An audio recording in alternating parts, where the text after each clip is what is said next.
Ternyata uang ini sekarang Pak Bupati banyak beredar di judi online. Periksalah pegawai-pegawai ini kalau main komputer, main HP, apakah dia judi online? Atau WA seseorang dan ada keperluan yang telah banyak tertangkap, mereka judi online. Nan namanya judi, anak-anak ambonan mudo, itu lingkaran setan.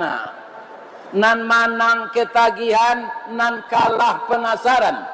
Pabilonyo kebarakir, sama jo ketiak ulah. Coba tunjukan ulah sepanjang tu Pak, anak manang ketiaknya. Kalau Pak tentu dia mau nama manang ketiak Pak.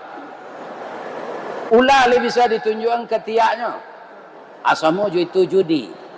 Itu polisi yang membakar suaminya itu